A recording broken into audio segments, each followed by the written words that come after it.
We are drawn to the mountains, just as we're drawn to myths and all the things that exist beyond the limits of a single human life. The mountains have witnessed millions of sunrises, and they've watched the white moon wax and wane through eons of nights. The mountains have waited where living things learn to swim and breathe and soar through thin air. The mystery of time lurks here. This is what we know in our bones, and this is why we come to the mountains.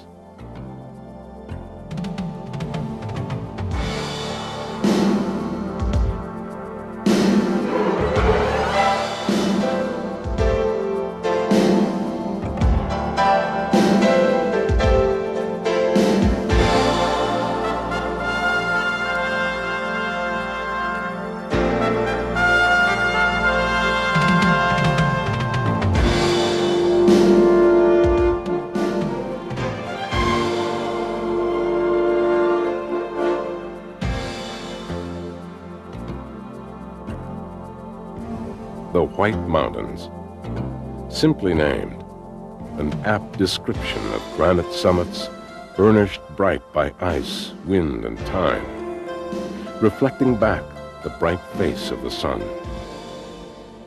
Since their journey up from the bottom of the sea, 300 million years of wear have made these old mountains white.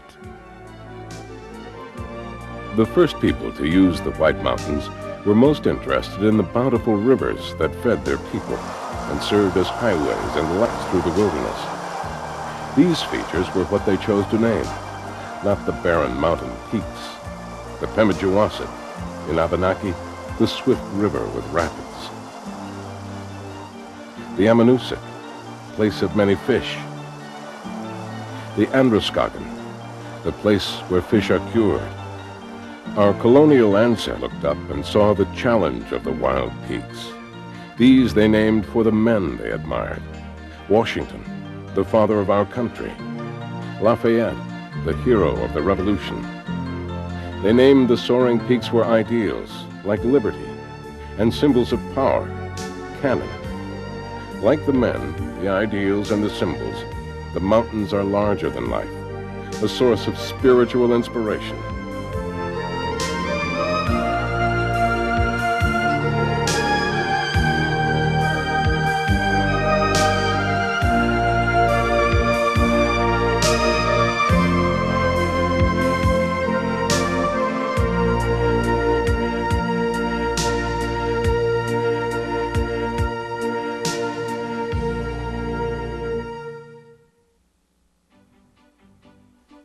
New Hampshire's White Mountains are part of a long range of mountains that stretch from Maine to Georgia, the Appalachians. 25,000 years ago, the great glacier shaped the White Mountains, ground them down, and wore them smooth under rivers of ice a mile deep in places. A burden so great, the land actually sunk beneath the weight of it. When the glaciers retreated, the White Mountains emerged much as they appear today. Mount Washington is the highest peak in the northeast United States. It is spoken of only in superlatives. The worst weather, the highest wind velocity, the most unpredictable, but also the most accessible.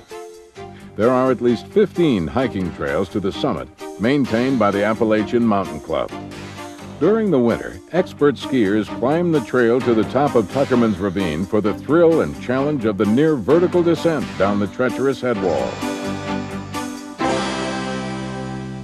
Since 1861, it has been possible to drive to the summit of Mount Washington on the auto road. Today, the stage climbs the road several times a day, and many visitors drive their own cars. The 8-mile journey that winds toward the sky is equivalent to a 1,000-mile trek due north toward the Arctic Circle. Here, the snow arrives early and sometimes stays into July. As you drive higher and higher, the land gradually changes in character. The vegetation and the animals you find are those of Labrador, and the northern tundra.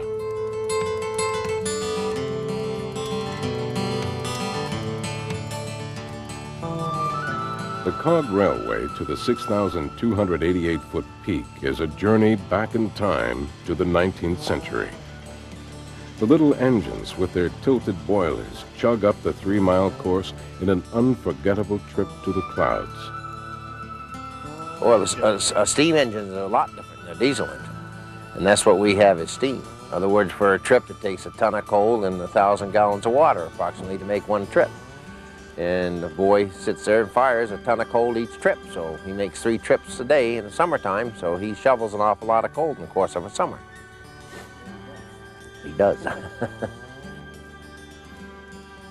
On Jacob's Ladder, the trestle climbs up an incredible 37% grade, and the land falls away on either side as you peer over the rim of the world.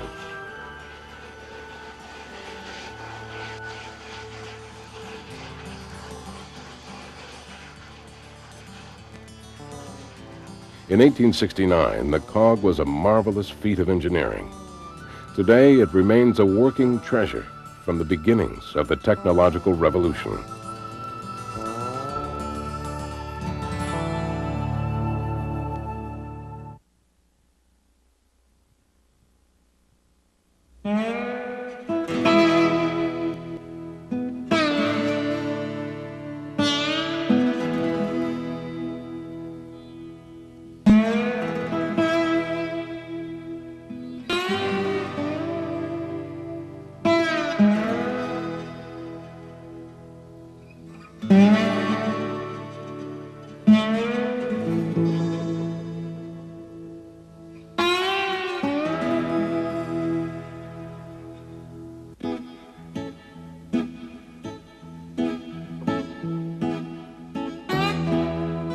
In Franconia Notch, the wild face of Cannon Mountain shows how frost, wind, and rain still carve the cliffs. An old man keeps silent vigil over this valley, watching the centuries pass, through days and nights, around the never-ending revolution of seasons.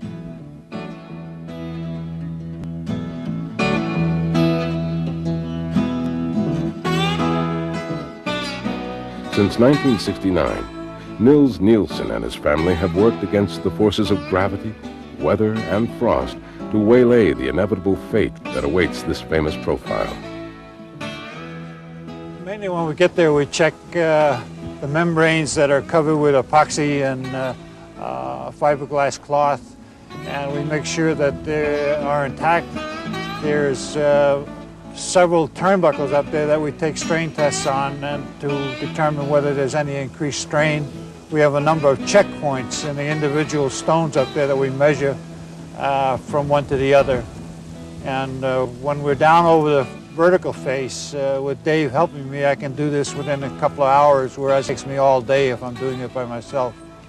I've learned from the very basics of what makes up the old man and how he's put together and what we can and can't do to prolong his life. And we haven't seen a measurable amount of difference, and even in the strain test, there hasn't been a measurable amount of, in other words, not an unacceptable amount of change. You know, there's certain changes that take place with the change of the seasons, but we haven't seen anything that would indicate that.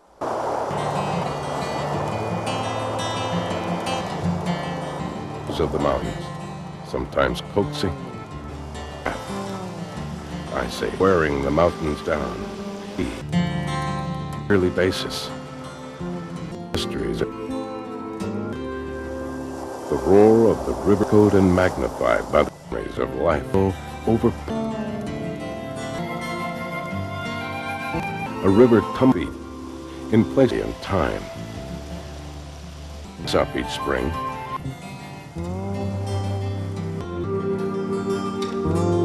25,000 years ago, the glacier gouged out a pothole in the granite. And ever since, the Pemigewasset River has been boring away at the basin, expanding it to 20 feet in diameter. The current of the Pemi whirls the sand and small stones from its bed, like scouring powder. polishing the granite walls slick and smooth.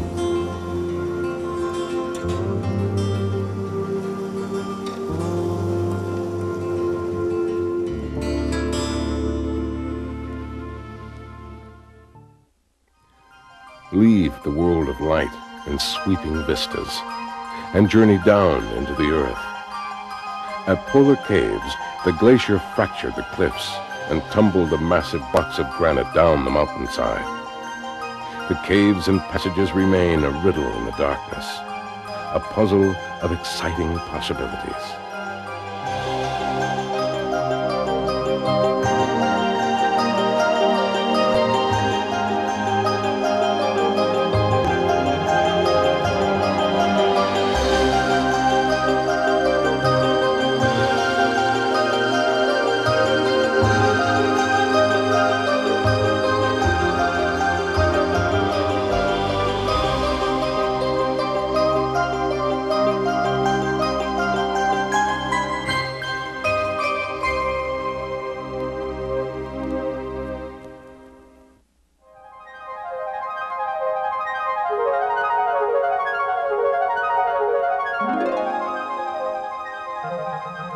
The White Mountains has quieter water as well.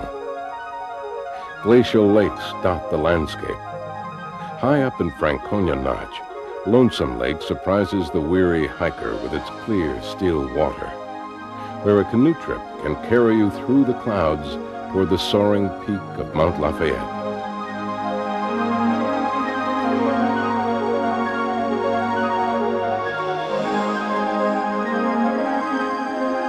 The largest glacial lake in New Hampshire lies at the southern gateway to the White Mountains, Lake Winnipesaukee, an Indian word meaning beautiful water in a high place. It is surrounded by 3 mountain ranges, and its 365 islands make the 50-mile cruise on the Washington motor vessel an excursion to remember.